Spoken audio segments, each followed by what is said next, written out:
What are some things that the Tampa Bay Buccaneers need to improve on following their bye week in week number 9? Well, let's talk about it. Shout out Sleeper, by the way. More on them a little bit later on in this video. So, I wanted to take a look at how the first 8 games of the Bucs have been so far going into the bye week and talk about some areas that they may need to improve on coming out of the bye week. Let's go ahead and start off with the quarterback position, talking about Baker, Big Bake, right? So far this year, he has 1,919 passing yards, 13 touchdowns, and 2 interceptions. He has been sacked 17 times so far this year and does have a passer rating of 98.1. I think overall throughout the first 8 games of this season, Baker's played pretty darn well. The past 2 games have been a little bit iffy in some moments with accuracy and stuff like that, but I would also argue that the pass protection has not necessarily been great for Mayfield the past 2 games as well. So really, whenever we talk about Mayfield and his overall game, that's kind of really the nitpicky type of thing. It's just get a little bit better with accuracy, because besides that, he's still playing at an incredibly high caliber level, right? Especially throughout the first 6 games of the season, Baker was on an MVP caliber pace. He did take a bit of a dip down the past 2 games, but I think that really the ultimate thing for him to come out of this bye week is just get back onto that MVP caliber pace, which I do believe he will be able to do once guys get healthier. I made a whole separate video talking about guys getting healthier. Now we move on to the run game, and right now your leading rusher is Rachaad White with 287 rushing yards, 4 rushing touchdowns in there as well. Bucky, before he got hurt, was at 237 rushing yards so far this year. And I do want to see the run game be a little bit better going forward. Right now, as a team, the Buccaneers are averaging 3.8 yards per carry, which is not necessarily great, all things considered. Baker Mayfield, by the way, has 158 rushing yards this year, so he's still doing some great stuff. But I do just want to see a little bit more efficiency in the run game. They are averaging 98.1 rushing yards per game so far this year, but Rachaad White's averaging 3.7 yards per carry. Bucky is averaging 3.3 yards per carry. Sean Tucker, 3.3. Josh Williams, 2.8. So just want to see that run game improve a little bit here in terms of the yards per carry average, because it will take a little bit of pressure off of that passing game, make Baker Mayfield's life a little bit easier as well. I think the run blocking could be better in those circumstances. Also, we will get to the offensive line here in a little bit. With the wide receiver room, Emeka Egbuka leads the way with 562 receiving yards, 5 receiving touchdowns, far and away the best receiver on the Bucs so far this year. They have been dealing with a lot of injuries with Mike Evans and Chris Godwin and Jalen McMillan. We've talked about that already. But Sterling Shepard's at number 2 right now with 275 receiving yards and 1 receiving touchdown. Cade Otton still checks in at number 3 with 271 receiving yards, and then Tez Johnson has 213 receiving yards and 2 receiving touchdowns. Really, ultimately, I think whenever we talk about this receiver room, it's just about getting healthier, getting Godwin back, getting McMillan back somewhere down the line. I don't fault the Bucs passing game for being a little bit lackluster when Sterling Shepard coming into this year was supposed to be your wide receiver 5. Tez Johnson was supposed to be your wide receiver 6, and now these guys are wide receiver 2 and 3. Right?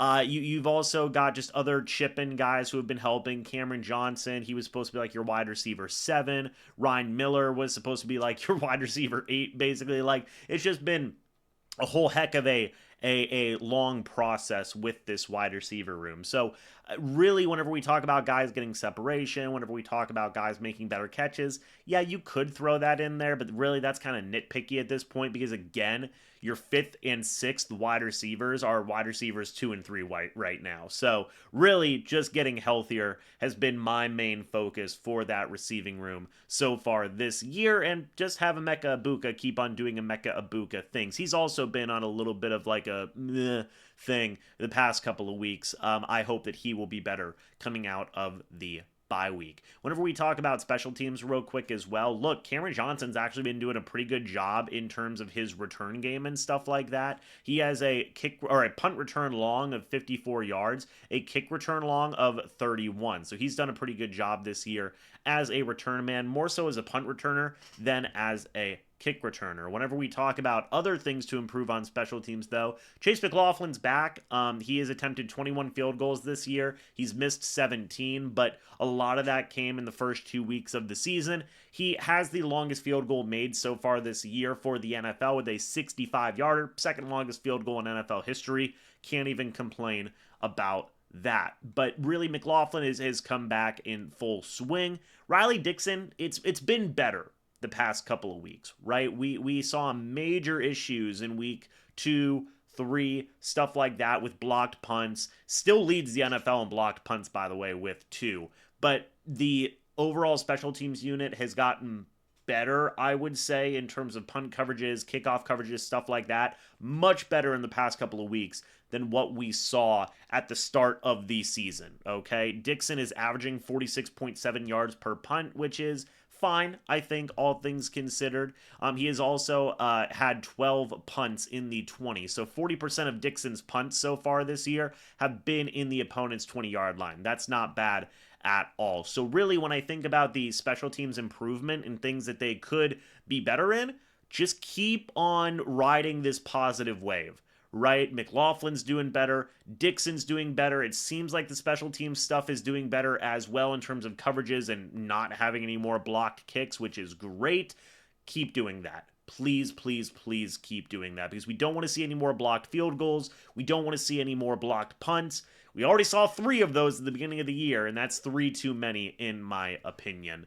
Now to the defensive side of things. Let's go ahead and dive into this a little bit. So right now, your leading tackler is Tyke Smith. 66 combined tackles so far this year. Your leading solo tackle is Servassier Dennis with 41 solo tackles. In tackles for loss, Servassier Dennis and Yaya Diaby lead the way with 7 tackles for loss each. In terms of quarterback hits, Yaya leads the way with 8, Vita Vea number 2 at 6. In terms of sacks, Yaya Diaby is number 1 at 4 right now. Number 2 is actually Anthony Nelson with 3, coming off of that career game he had against the Saints. The Buccaneers have had 6 forced fumbles, 2 by Anthony Nelson, 2 by Jamel Dean, 1 by Yaya Diaby, 1 by Antoine Winfield Jr. They have recovered, let's see, defensively, they have recovered 1, 2, 3, 4, 5 of the 6 forced fumbles that they have made. So they are doing a very good job of forcing fumbles and then picking up those fumbles once they are forced. So far this year, by the way, the Buccaneers have 7 interceptions, 3 by Jamel Dean, one of which was a pick 6, by the way, 1 by Kindle Vidor, 1 by Levante David, 1 by Anthony Nelson, which was a pick 6, and 1 by Antoine Winfield Jr. Also, Jamel Dean is second in passes deflected so far this year with 6. Tyke Smith leads the way with 8. Those two are far and away number 1 and number 2 for passes deflected, by the way. So overall, whenever we talk about what this team needs to improve on defensively, firstly, I am still going to say the pass rush. And I know some people are going to be like, James, what are you talking about? Against the Lions, against the Saints, this pass rush has looked really solid. And yes, I do agree. I feel like they really have turned the corner these past couple of weeks and have been doing some good work, okay? I'm not going to take away from that, but I would still argue that overall, as a collective unit, I do want to see a little bit more. Right now, they are at 25 sacks so far this season, which is great, right? And I guess this is a hallmark of a Todd Bowles style defense, which is like, hey, you're not going to necessarily get a guy that is going to be a 10 double-digit sack guy at the end of the day, right? But I just hope that we can see more consistency with this pass rush going forward throughout the remainder of this season, okay? Because yes, while they have had a good go the past couple of weeks, I don't want to see scenarios again like what we saw against like the Seattle Seahawks and some of these other games as well, where it's like they just completely disappeared for chunks, right? I just want to see more consistency. I will say one major positive from the pass rush of the Bucs is they've got to be the best defensive back blitzing team in the league. I really do believe that, because Tyke Smith has 2 sacks this year, Jacob Parrish has 2 this year, Jamel Dean has a sack, Winfield Jr. has a sack in there as well. Like, these guys have really been able to go out there and get after the quarterback and blitz effectively, which has been honestly one of the more positive things for this defense as a whole this year, in my opinion. I really do feel like it's that underrated. So aside from the pass rush, though, I still feel like the Buccaneers have been struggling in terms of covering receiving backs and just overall coverage in general in that middle of the field. I look at Levante David, I look at Servassier Dennis, whenever they're dropping outside linebackers into coverage like Anthony Nelson, Hassan Reddick, stuff like that, it has been a bit of a concern. Jahmyr Gibbs, Bijan Robinson, Christian McCaffrey, and I get that these are all some of the best receiving backs in the league, but still, you could see things be better in regards to that. I actually saw, it was Rick Stroud said that the Bucs are missing speed at inside linebacker, and I agree. Look, Levante David's 35 years old at this point. He doesn't always have that sideline to sideline speed anymore. Servassier Dennis ran a 4.64 40-yard dash during his pre-draft stuff, so he's not exactly a blazer either. There is one guy out there that I think the Buccaneers could possibly go out and maybe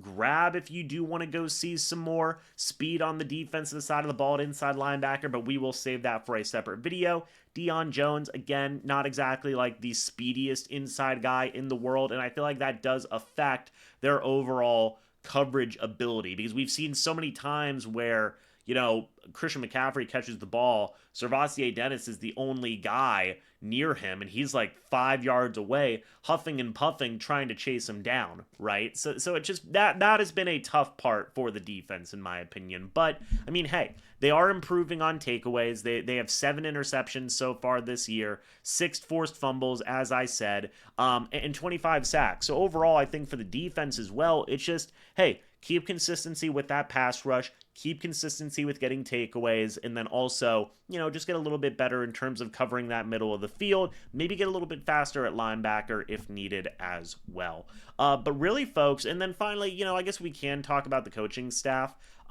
Look, when your team's 6-2, it's a good place to be, right? It is. I just hope that the Buccaneers can put out better results against some of those powerhouses in the AFC and NFC, because the only 2 losses they have this year are against the Philadelphia Eagles and the Detroit Lions, which if you're expecting to make a deep playoff run, those are 2 teams you're probably going to have to run into. So I hope that just in terms of game planning, in terms of scheming and stuff like that, we can see the Bucs improve against better teams. And look, they beat the Seattle Seahawks and San Francisco 49ers and even the Houston Texans. Those are 3 very impressive wins under the belt this year, okay? But you've also got games against the Patriots, the Bills, the Rams. I don't think the Cardinals are necessarily any slouches either. That's a 4-game stretch. That's a month worth of games in November. That's going to be a tough month, right, of games where you've really got to go out there, play some good football teams, and hopefully get some big wins there. So coming out of that bye week, you know, for the coaching staff, I hope that we just see more from Grizzard, which I know some people have been critical of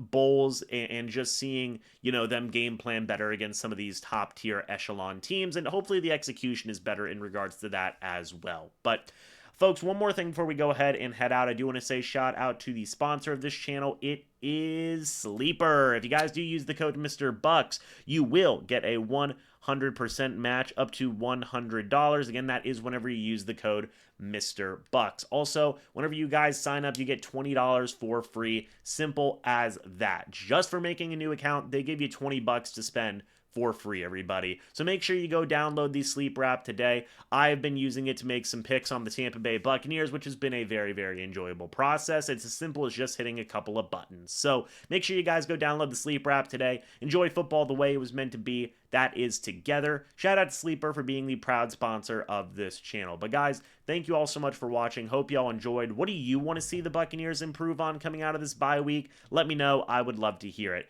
Thank y'all so much for watching. Hope y'all enjoyed. I'll see you all in the next video or the next live stream. But until then, and as always, guys, goodbye for now, and go Bucs.